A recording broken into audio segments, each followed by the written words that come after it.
Hello, my name is Sue Maginnis. I live in Quincy. I am a member of the Quincy Site Board and the Area Board for the Southeast area. I have been doing this board work for 43 years. During that time, there are several things that are memorable. Probably the beginning would be the establishment of the Quincy Mental Health Center.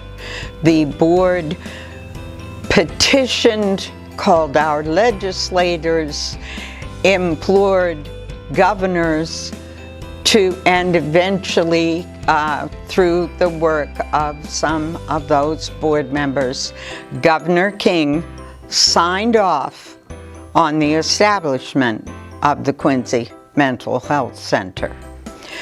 We were very happy and proud and continue to be for the work that goes on at Quincy Mental Health Center. Another involvement, this is to inform new members that everyone brings to the board their life experiences which help them to advocate for others. I was present at 11 p.m. at a group home in Quincy for a fire drill of that group home. A woman came out, did everything she should have done to leave the home in case of a fire. But when she reached the edge of the steps, she saw firemen and members of the department, members of the group who were taking care of her, and great big lights. And it frightened her. She was afraid to come down the stairs, did not understand what was happening. As a result, the fire department failed that building. And we learned very quickly that if the vendor did not add a person on the night staff, that this woman would be returned to Medfield State Hospital. We went to work, we petitioned the CEO of that vendor, and they were very cooperative. They added that staff, and that woman stayed in her group home. This is what advocacy should accomplish for the individual as well as sometimes the whole community.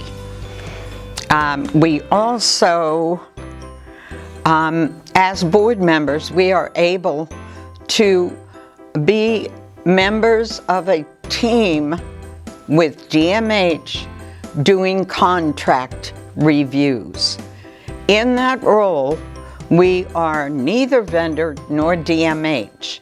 We listen, we read the contract, then we go and we listen.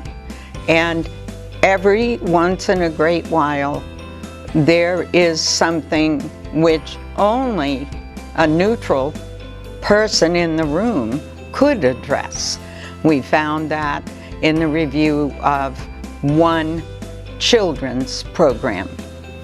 And the vendor announced that they would not be able to continue the program through the summer as they didn't have the funding. DMH did not reply. And so the board member raised their hand and said, although I'm not a clinician, I do know children, and every single child in this program will regress if left without this kind of attention. How much money are we talking? Long story short, they found the money and the program continued. Had that board member not been present, the issue would have been tabled. And lastly, I would like to point out that we are a conduit between those receiving mental health assistance and support and our legislators.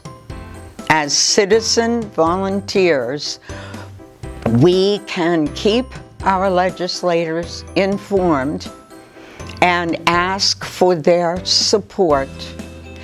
In this role, we do have the annual legislative breakfast where we present to our legislators or their representatives what's happening with the Southeast area as far as mental health situations are concerned. So there are many roles that one can play as a board member, and I encourage you to do so. Thank you.